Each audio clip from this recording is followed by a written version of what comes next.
কাঁচামরিচ 240 টাকা কেজি আজকে। এটা আজকে না, এক সপ্তাহ ধরে চলছে 240 টাকা কেজি, ঈদের পরপরই। ওরকম হচ্ছে না, আগের তুলনায় একটু বেশি মনে হচ্ছে, সব কিছুর দামে বেশি। ডিম 10 টাকা ডজনে কমছে, ব্রয়লার মুরগি, সোনালী মুরগি সবই আপনার প্রায় কেজিতে 30 টাকা 40 টাকা কমছে। আপনি এখন আমরা যা সবজি বেচেছি তার মধ্যে আপনার টমেটোর দাম বেশি, আর আপনার বেগুনের দাম বেশি, ফুলকপি, পাতাকপি, আর এগুলোতে এখন আপনার সিজন না, বেগুনে এখন সিজন, বেগুন হলো আপনার শীতের সিজন। আর এটা নতুন কিছু না, প্রতি বছরে বর্ষাকালে বেগুন এগুলো একটু দাম একটু বাড়তি থাকে। এগুলো পেঁপে আমরা 50 টাকা কেজি বেচতেছি, আর আপনার পটল হলো 40 টাকা কেজি। পটল এখন ফুল মৌসুম, এই জন্য পটলের দাম কম। তার পাশাপাশি কিছু কম ছিল, কিন্তু গত সপ্তাহে এই সপ্তাহে একটানা 5 দিন বৃষ্টি হওয়াতে সবজির দাম একটু কেজিতে প্রায় 20 টাকায় প্রতি কেজিতে বাড়তি। কাঁচামরিচ 240 টাকা কেজি আজকে। এটা আজকে না, এক সপ্তাহ ধরে চলছে 240 টাকা কেজি, ঈদের পরপরই। আলু ভাই গত বাজারে যা দাম ছিল 60 টাকা কেজি বিক্রি করে 60 আছে, কিন্তু গত বাজারের তুলনায় পেঁয়াজের দাম আজকে একটু বেশি। পেঁয়াজ ওটা 100 টাকা, আর ছোটোটা বড়টা 110 টাকা বিক্রি করতেছে। আমি গত বাজারে এটা ছিল 90, আর এটা ছিল 100, 10 টাকা ডিফারেন্স। জি কেজিতে 10 টাকা করে বাড়ছে। মোটামুটি বৃষ্টির কারণে বাজার তো এরকম একটা চাহিদা পূর্ণ না, তারপরও চলতেছে আলহামদুলিল্লাহ। না, বেশিই লাগতেছে, সব কিছুই তো বেশি। হ্যাঁ, শশা, তারপর কাঁচামরিচ, ধুন্দুল সব কিছুই বেশি মনে হচ্ছে। সো দামটা আরও কম হচ্ছে, মাছের বাজারেও মাছের দামও বেশি, এটাই আর কি স্বাভাবিক। ওরকম হচ্ছে না, আগের তুলনায় একটু বেশি মনে হচ্ছে, সব কিছুর দামে বেশি।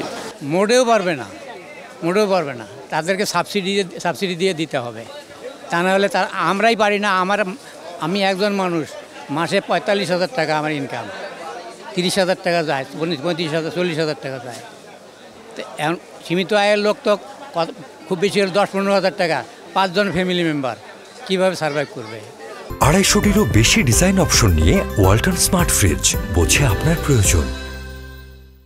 তারাই মানে আমরা যেটা বলি যে মুরগি, যেটা বিদেশি মুরগি ব্রয়লার বলে, এটাও খাইতে পারে না ঠিকমতো।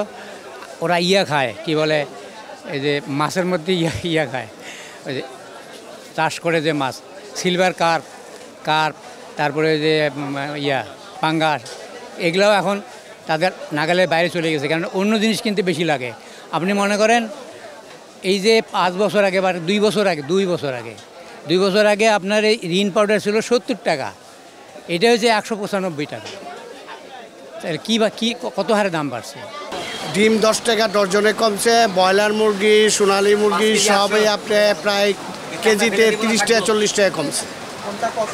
আপনার সোনালী বিক্রি করতেছি আমরা 340-50 এইরকম, আর ব্রয়লার মুরগি আপনার 90-80, ডিম 150, আর লেয়ার মুরগি যেটা হাড় ওইটা 350 টাকা।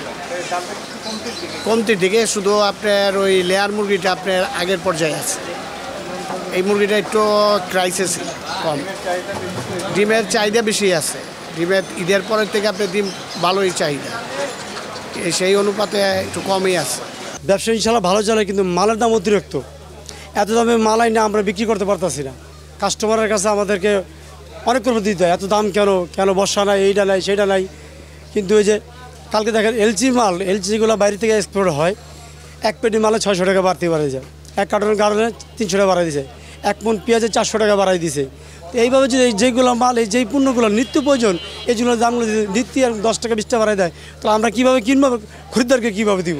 বেচা আর কমে গেছে, এত দাম মানুষ কে খাচ্ছে? এখন একটা কিনতে একটা বেগুন যদি 50 টাকা হয়, আর কার খাইতে পারে? এখন যে জায়গায় 1 কেজি বেগুন 50 টাকা, সেই যদি 1 কেজি বেগুন যদি 140 টাকা, এটা আমাদের দেশে ওরকম ইনকামের দরকার আছে, এই জন্য কিছু মানুষ কিনতে পারতেছে না।